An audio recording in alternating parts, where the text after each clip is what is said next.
Hi. Can we have a combustion happening in cylinder before the piston has crossed TDC? No. That's what we said in the previous video. But actually in real-time environment it does. Then will it not oppose the movement of the piston? We will deliberate on these tricky questions in this video. I'm afraid this might be a bit long and also complicated. So please relax, take some time to go through it without hurry.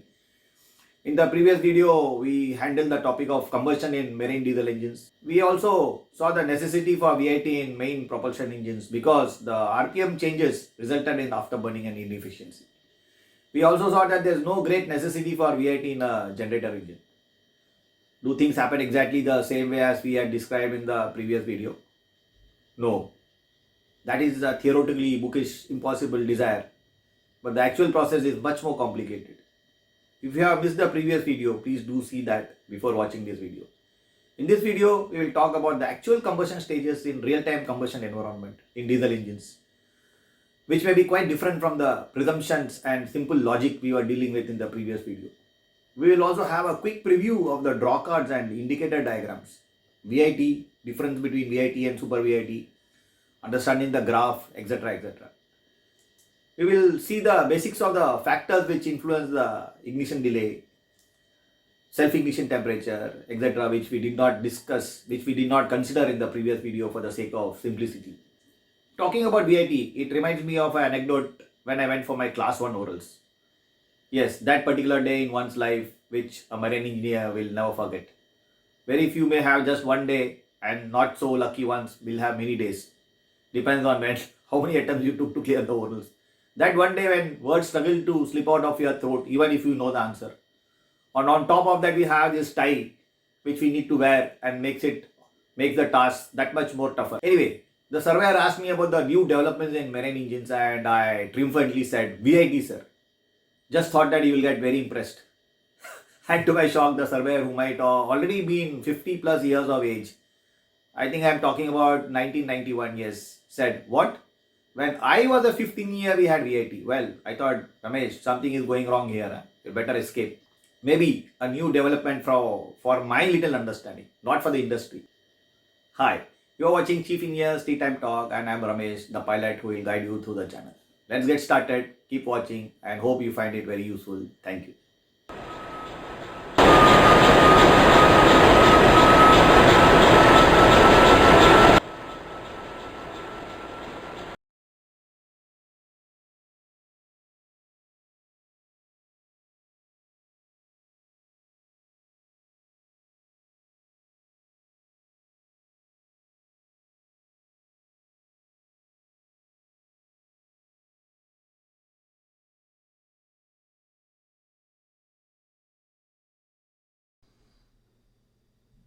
In the previous video, we saw the importance of ignition delay.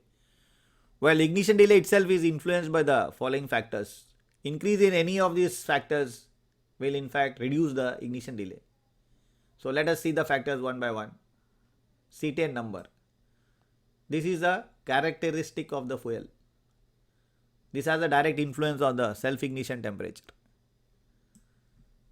So indirectly it will determine at what position of the piston combustion is likely to take place. Injection pressure depends on how you overhaul the fuel valve.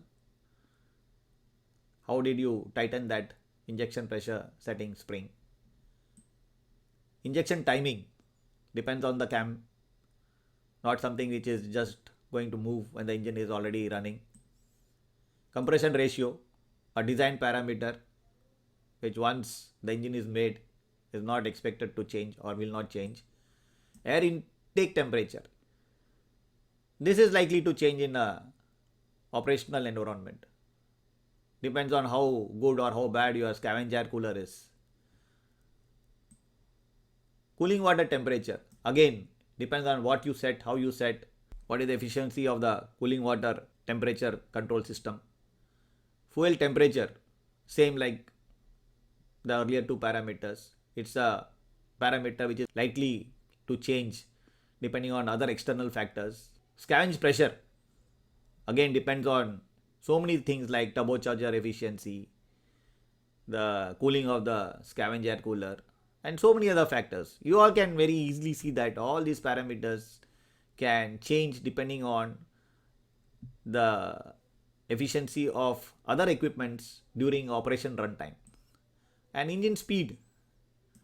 Obviously, in a generator engine, the engine speed is going to vary a little bit depending on the governor, efficiency, and droops. Otherwise, on a main engine, this is the one which is actually varying. And this has got a direct influence on the ignition delay. So you see all these parameters influence each other tremendously. In the previous video, we did not consider these complexities. Now let us see some diagrams or graphs which we are very familiar with, which might throw some light on the process of combustion inside the cylinder of a diesel engine. We are all very familiar with the ship's indicator cards. So let us look at the black graph. This is called the indicator diagram. Y-axis is the pressure and x-axis is the crank angle. So it is telling you the instantaneous pressure inside the combustion chamber with respect to the crank angle. This is the one we use on older ships, if I may be more precise. But this is not detailed enough to reveal the intricacies of the story of combustion. Of course, nowadays we have plenty of electronic devices to give us real-time data on the main engine combustion parameters. Now let us look at the red curve. This type of a curve is called the draw card. On the ships, our conventional draw cards are not in sync with the crank angle. You may recollect this, how this curve is going to come out on your indicator card depends on how you pull that string in the device. So that means there is no correlation between the pressure and the crank angle when you have a draw card, though it is giving us some details about this is the point of injection of the fuel and stuff like that. But it's got its own limitations. At what angle is the fuel exactly injected? We really don't know. We find it very difficult to arrive at this conclusion. So we may be missing these subtleties. Fine-tuning of the engine becomes all the more challenging with this type of cards which were very popular and very conventional, but not good enough. Here you can see two draw cards downloaded from the internet. In the previous videos, we repeatedly said that the combustion should happen after the piston has crossed TDC. That means the piston is going here, touching TDC, and on its way down, we should have combustion. So this is exactly what we have been telling in the previous video. But here you see it is otherwise. The combustion is happening here. You see, start of combustion. The piston is still going and it is not yet crossed the TDC. How is it that combustion is happening before even the piston is approaching TDC? It will be shocking in the first instant. You see in this card, the combustion begins here and the TDC is here. TDC is here. So again, in a real-time environment, we see that the combustion begins much before the piston has touched TDC. So how do we explain this? Okay, when we simplistically say that combustion should happen after TDC, generally we refer to the bulk of the combustion. Remember, the bulk of the combustion. Combustion is not an explosion. It is a continuous process happening over a period of time. And the management of this process is what is the most challenging part of the main engine combustion. And the truth is in fact that combustion may begin before the piston crosses TDC, which you are seeing in these two draw cards. Now, the beginning of combustion to the TDC, this phase is called the uncontrolled combustion. The entire fuel oil which got injected during the ignition lag period burns at the same time. So the pressure rise is tremendous, more so because the piston is also on its way up. So it is uncontrolled. But the fact to remember here is about 30% or less of the fuel of the MCR might be burning here. By the time the piston reaches TDC, the pressures and temperatures increase to such an extent that any further fuel added will burn instantly. The remaining 70% will burn after the piston has crossed TDC. So this is the controlled combustion. Now let's discuss about the fuel which burned before TDC. What about the forces which got generated by this pressure? It is obvious that the pressure generated by the combustion of the gas when the piston is on its way up like this is going to oppose. Yes, it is going to oppose the rotation of the engine. Are we then spending energy to overcome this opposition? How are we overcoming this opposition? Actually, yes, the energy is required to overcome this. Is this energy a waste? No. We get back this energy after the piston crosses TDC. It's like a spring, you see. Suppose you just had a piston and the piston is on its way up. So there's a lot of pressure developed because of the compression of the gas. And then you see, if you don't do anything, the gas will, rather the air, pure air which got compressed at TDC will again expand and push the piston down. That means it just acts as a spring. So whatever energy you spent in compressing this gas which was actually burning before TDC, that you get it back during the expansion stroke. So don't worry, all is fine. But remember, this is possible only when the engine has enough momentum in the flywheel to overcome this opposing force. You see, I have this fuel burning here and the piston is coming. Now I should have enough momentum in the flywheel to be able to overcome this and then cross the TDC. If you have done that, you get back the energy. If you cannot do it, your engine will stall. We may find a lot of difficulties in starting, like we explained in part 1. Then why are we doing this? Well, it's something like this.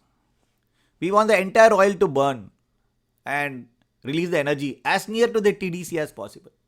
We saw it earlier too in your part 1 video. If not, we have afterburning, and that is a great waste of energy and goes on as heat. At higher load, we need more fuel. If we continue to burn all the fuel after the piston has crossed TDC, then we will be increasing the afterburning. That is the reason we advance the fuel at higher loads to start the combustion process before TDC and reduce the afterburning. That's exactly what we are doing in VIT. When do we call fuel is afterburning? How do we define afterburning? Is there any thumb rule? I am not too sure, but officially how is it described? But the experts and various authors during the course of my little bit of reading various articles consider afterburning to be burning of fuel after 10 degrees after TDC. The combustion of fuel, if it continues 10 degrees after the piston has crossed TDC, people tend to call it as afterburning.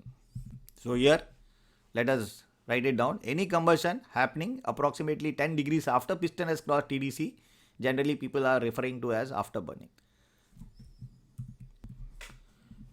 Before we run here, let us have a very close look at the draw cards. You see here, this is the start of injection approximately 20 degrees before TDC as per this graph. This is of course not a thumb rule that it has to be on every engine. So in this particular card, it is happening 20 degrees before TDC and injection has commenced, but burning is commenced at say 10 degrees before TDC here as per this graph. So you see, so this beginning of injection to commencement of combustion, we call it as the ignition delay. And then you see piston is still going up because it's still approaching TDC. So the pressure is peaking up, right? The pressure is peaking up. So you see you already got the peak pressure at TDC, and then you have burning of the fuel from 0.2 to 0.3 burning of the fuel. We call it as combustion. And then fuel continues to burn till 0.4. This part of combustion from 3 to 4, which is now see more than 20 degrees after TDC. That is what we call it as afterburning.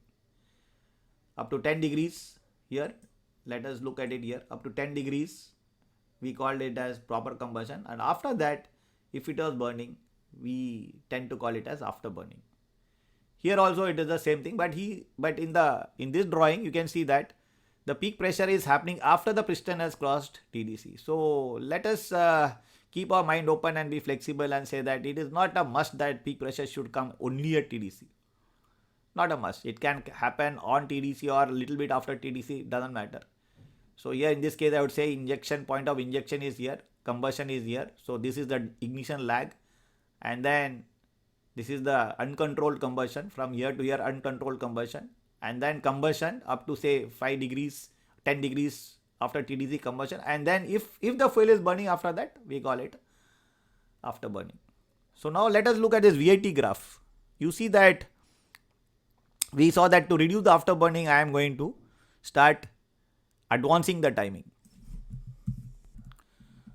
So we see here, this is my VIT index. So what am I doing here? I start advancing the injection of fuel at approximately 40% of my engine load. Why? Because at such low loads, fuel burnt is so less that there is no appreciable afterburning. So there is no need. Moreover, the engine does not have enough momentum, and there is a risk of the piston not able to cross the TDC to overcome this braking effect. But after 40%, there is enough momentum in the engine that we need not be afraid of stalling. There is enough fuel to be injected also. So obviously, if you commence the injection of fuel before, or if the combustion happens after TDC, there is going to be a lot of afterburning, because so much amount of fuel has to be burnt. And if the combustion happens after TDC, definitely the combustion will continue after 10 degrees of TDC, and that is afterburning. So what we are doing here is, we are advancing the injection timing as the load increases. That's exactly what we continue to do. And then we will come to a place, we call it the break point. And after the break point, we start reducing the advance, or we start retarding the timing. So this is exactly what we learn from this VIT graph. So what are we doing? From 40% to this 85%, we were advancing the fuel timing, and after 80%, we start retarding the fuel. That means we are in fact increasing the afterburning after 85%. So why have we chosen this point?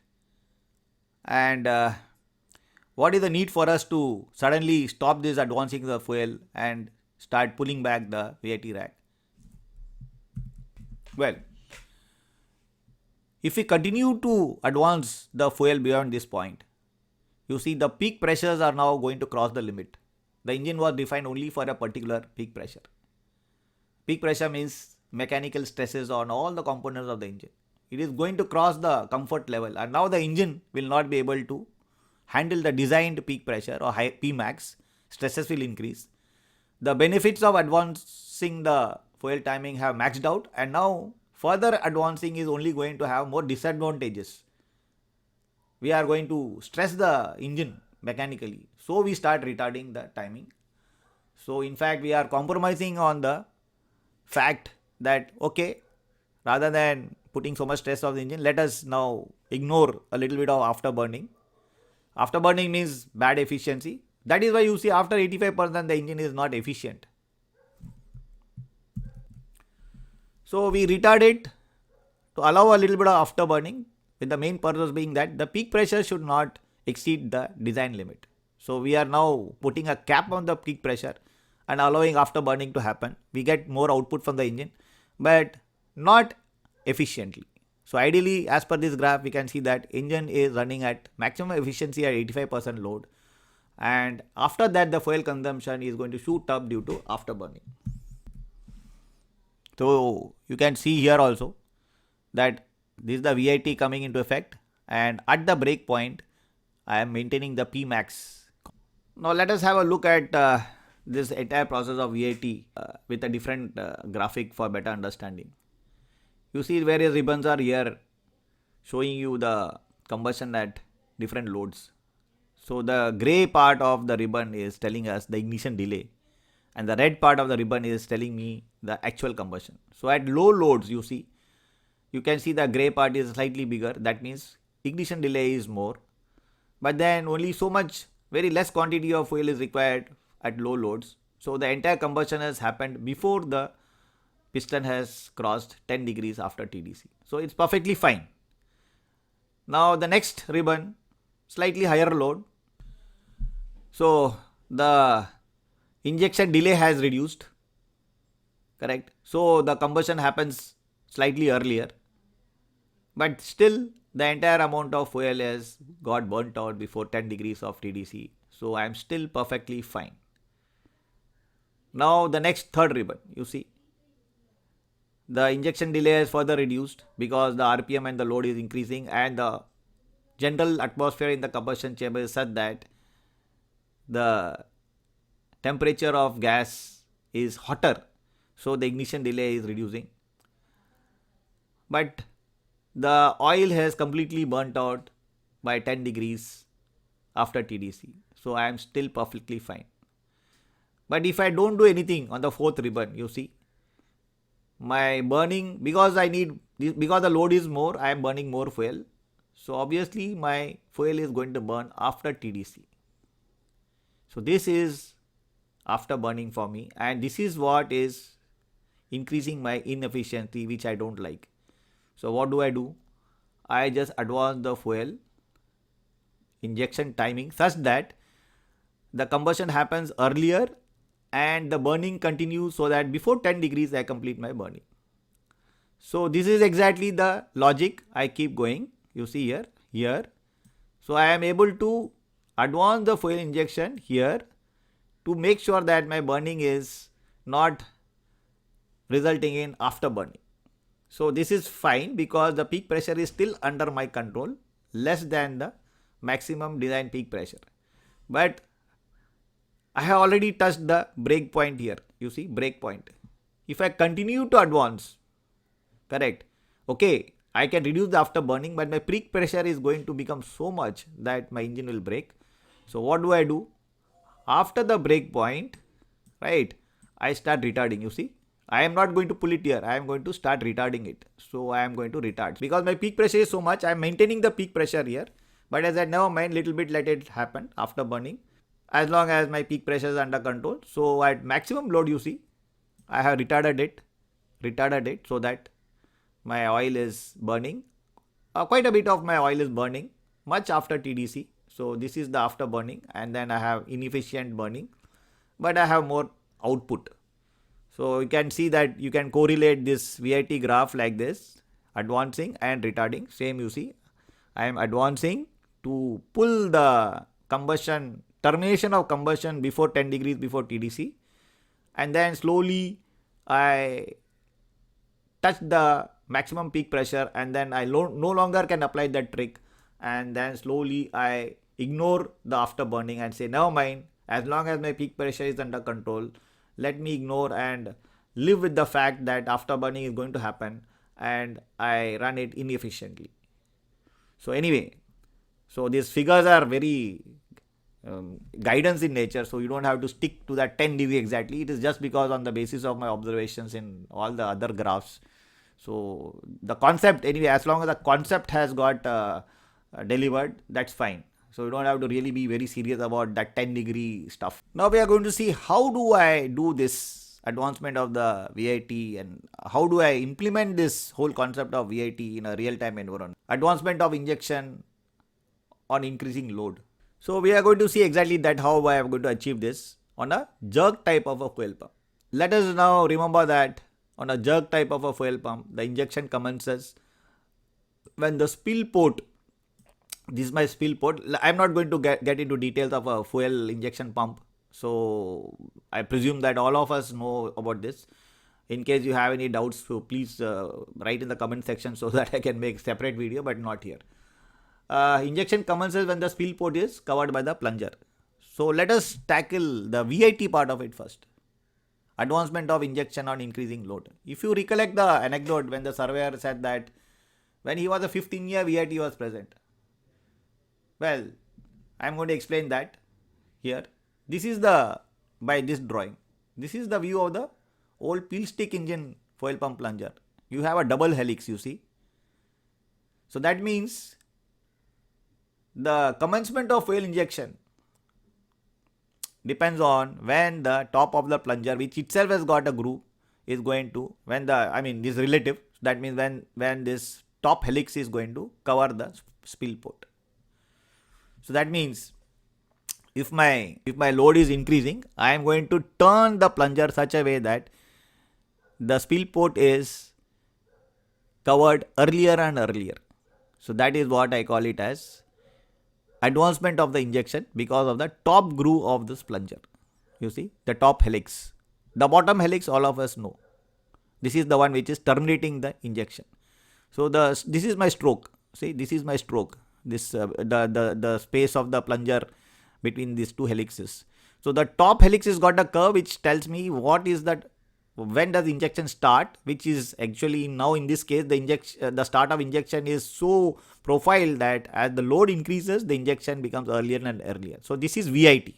But we can also observe one fact here, that there is a unique relationship between the fuel index and the angle of injection. We cannot have different advancements for the same fuel index. You can see that it's a very, very unique relationship because as I turn the plunger, which obviously is for a particular load, that means for a particular fuel rack position, the plunger is turned so much. So the injection angle of advancement is also only so much. I cannot have 2-3 different angle of injection for the same thing. So I call this as variable injection timing. Here you can see the example of a typical B&W fuel pump. You can see that, okay, let us come back to here. So this is my barrel and this is my plunger. So when my top part of the plunger is closing in on the spill port, my injection commences. So here I was manipulating the commencement of injection by a helix on top, but here in a B&W fuel pump, I have another trick. You see, I got two racks. The bottom rack is the one which is controlling my fuel pump plunger for quantity of fuel injection. But then what I have done is, I have another rack which is, if this rack is moved, you see, I call this the VIT rack. If I move this rack, what is happening? It is turning the barrel itself, and the barrel itself is lifted up or down by the positioning of this particular rack, the top rack. So what I am doing is, I am lifting or lowering the barrel itself. That means the spill port itself is changing its position. That means if my fuel pump plunger is here and I lower the barrel, I have advanced the injection because it's going to cover the spill port earlier.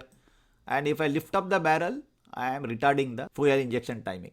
So by manipulating the positioning of the spill port, vertical positioning of the spill port, I am increasing and decreasing the advancement and retardation.